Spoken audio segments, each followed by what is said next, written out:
muchas gracias, Héctor, por tus palabras, siempre exagerando en las adjetivaciones y en los conceptos, pero bueno, se te agradece muy especialmente.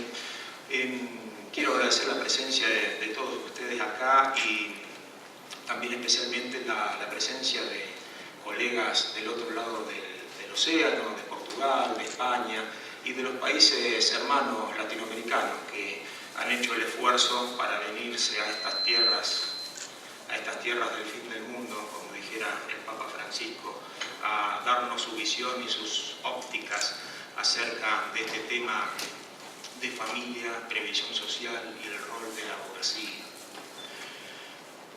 En este tema precisamente, y habiendo pasado ya varios paneles, podemos repetir las palabras de Charles Duell, que era el jefe de la Oficina de Patentes en Estados Unidos. En 1899 dijo que todo lo que había que inventar ya había sido inventado y que proponía cerrar la oficina. Acá estamos medio en una disyuntiva parecida, ¿no? Que ya casi todo lo que había que plantear en distintas ópticas ya fue dicho. Pero bueno, renunciando a esta pretensión de originalidad, vamos a ir por las novedades. Para ir a las novedades vamos a remontarnos un poco a los clásicos, ¿no? Como decía Unamuno.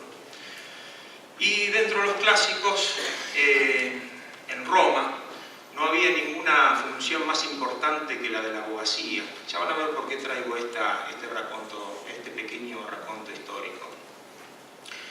En la República, todos los grandes hombres de la República, salvo Mario, fueron letrados, ejercieron la función forense.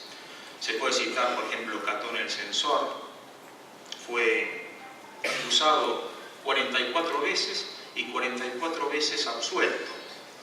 Cayo Graco, Hortensio, y también, bueno, el archiconocido Cicerón, Marco Tulio, pero también su hermano, Quinto Cicerón, no menos importante.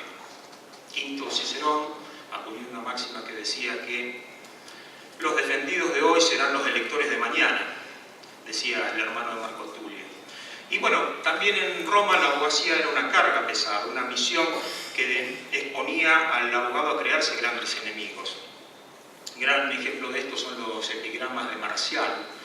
Un pequeño resumen dice: tengo una causa contra Balbo, decía Marcial, pero no quieres disgustar a Balbo. Tengo otra contra Licinio, pero ojo, Licinio es un hombre influyente. Y así sucesivamente. En definitiva, de hacer caso a estas cuestiones, el abogado no tomaba ningún asunto. Es por esto que el abogado tiene que ser un poco como el tábano, el hombre libre, el tábano que se posaba sobre el noble caballo al que hacía referencia Platón en la apología de Sócrates, en el juicio final a Sócrates. Y al encomiar, están en la brecha y en la lucha. Ahora, vamos a relacionar esto con las incumbencias, ¿sí? Porque las incumbencias, de acuerdo al diccionario de la Real Academia Española, viene de la palabra incumbir y significa obligación y cargo de hacer algo. Nuestras incumbencias en Argentina y viendo las constituciones de varios países surgen de la propia Constitución, cuando en el mismísimo mandato preambular se dan frases como afianzar la justicia, promover el bienestar general, asegurar los beneficios de la libertad. Estamos hablando de incumbencias y de la función social que tiene la abogacía. Hago un pequeño paréntesis y traigo algo que explicaba muy bien Jorge Luis Borges. Cuando explicaba una figura retórica que es el oxímoron, que se aplica a una palabra, en el oxímoron se aplica a una palabra, un epíteto que parece contradecirla. Por ejemplo, los gnósticos hablaban de una luz oscura. Los alquimistas hablaban, por ejemplo, de un sol negro. ¿Entienden? Es como una palabra que contradice a la anterior. Los argentinos tenemos un montón de oxímoros. Hemos agregado, por ejemplo, democracia totalitaria, justicia lenta. Si es lenta no es justicia, justicia lenta. Estadistas políticos. Jueces independientes, dicen algunos. Y el título de estas jornadas, la abogacía preventiva, ¿será o no será un oxímoron? Eso es el mensaje que quiero transmitir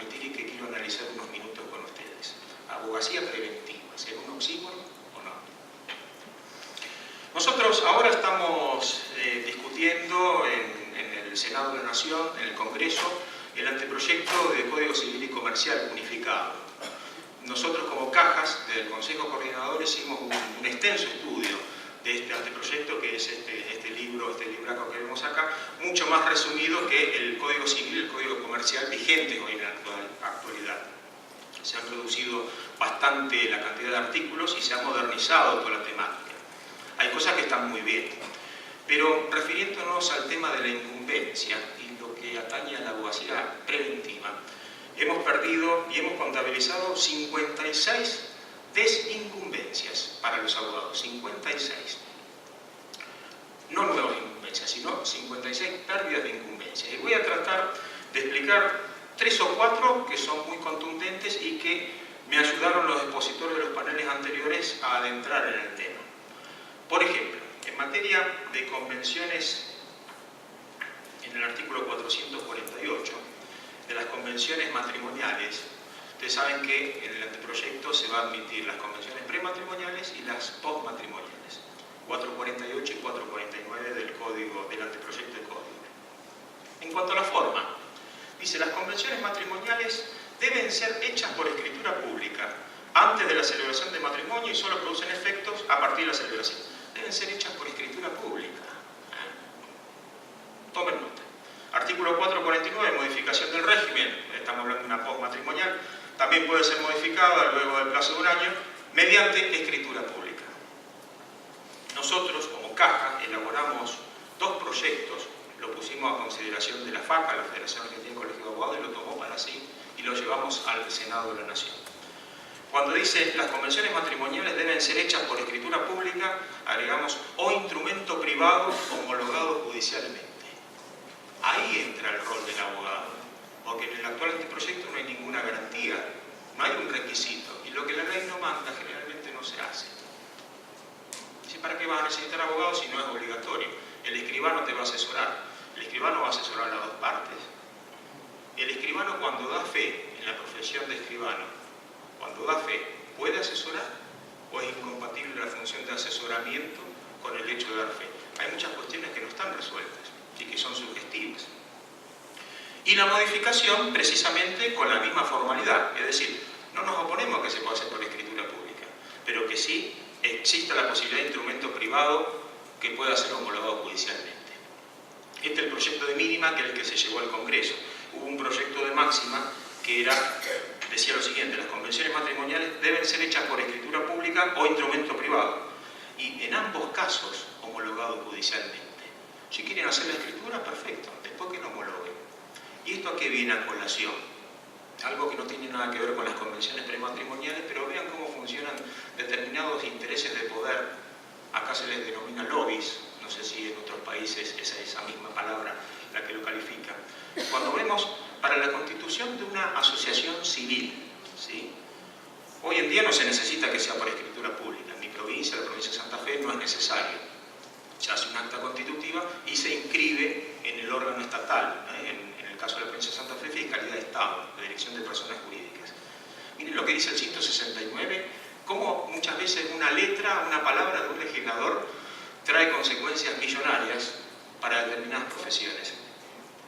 El acto constitutivo de la asociación civil debe ser otorgado por escritura pública y ser inscrito en el registro correspondiente una vez otorgada la autorización estatal para funcionar. Es decir, hacer una escritura, ¿para qué? Si después el órgano de contralor, que es el Estado, es el que va a dar la autorización. Es un instrumento manifiestamente inidóneo, si no es solamente para generar determinados honorarios o emolumentos al notario, al escribano. Esto sí que es una gran conquista gremial, pero de otra profesión, ¿no? Una profesión hermana o prima nuestra. Nosotros sostenemos que debe sostenerse o debe mantenerse el régimen actual, que se puede hacer por instrumento privado. En todo caso, se certifique la firma, pero es muy distinto a hacer una escritura. Ya van varias incumbencias que les voy diciendo, ¿no? Los pactos de convivencia, tampoco se exige el patrocinio letrado obligatorio. Hay como una especie de resquemor o de un odio larvado contra el abogado. Y ahí estaba leyendo algunas letras de Petrarca, este poeta del 480, y parece que este sería el código Petrarca, ¿no? El código Lorenzetti. Cuando Petrarca decía que él no había, Petrarca no fue decía que no fue abogado, no había querido darse a la abogacía porque le repugnaba una profesión que no deja lugar a elegir entre ser deshonesto o parecer ignorante. Esos son los conceptos de Petrarca, dicho allá por el 1300. ¿Sí? Pareciera que hoy, en el siglo XXI, se sigue manteniendo ese tipo de cuestiones o de preconceptos. Por eso yo decía, si la abogacía preventiva era un oxímoron, porque la abogacía se concibe en el común, en el imaginario colectivo, como un gladiador, el abogado, como alguien que va a una lucha, va a un tribunal en donde hay posturas totalmente antagónicas. Otro ejemplo de pérdida de, no voy a hacer el listado de las 56 porque si no ya el tiempo se va agotando, no voy a hacer abuso del tiempo. Pero, por ejemplo, se regula el contrato de arbitraje, 1660 del anteproyecto del Código Petrarca, perdón, Código Lorenzetti. Dice, 1660, habla del arbitraje, algo interesante, se admite la figura del árbitro expresamente en el Código y se regula bastante bien, pero miren en el 1660, donde el diablo mete la cola a veces. ¿Puede actuar como árbitro? ¿Quién puede ser árbitro? Y bueno, la respuesta más fácil a bocajarro debería ser el abogado. A ver, el árbitro que hace un laudo arbitral tiene valor de sentencia. Los jueces en Argentina son abogados. Es una condición, es una incumbencia propia de los abogados. Todavía los contadores no pueden ser jueces, los ingenieros agrónomos tampoco. Entonces el árbitro, por añadidura, si tiene que hacer valoraciones jurídicas y dictar un laudo arbitral, debería ser abogado. Pero no, en 1660 dice, puede actuar como árbitro cualquier persona con plena capacidad civil. Cualquier persona con plena capacidad civil. En Argentina, entonces, un muchacho de 18 años ya podría ser árbitro. ¿No les parece que ya es una exageración? Una exageración legislativa. Estamos perdiendo una oportunidad de realmente modernizar la legislación y estamos quedando a mitad de camino. Por eso cuando estas son 56 que hacen a la profesión de abogado, después podemos seguir hablando de otro tipo de cuestiones. Pero cuando se decía que este era el código, cuando se hizo la presentación en el Congreso, que este era el código de la igualdad, yo no sé si están así. Mientras no se incorpore el concepto acabado de la abogacía como una función social, es una función social la abogacía, y al servicio de las causas populares, como decía Andrés Bello, están las chilenas por acá.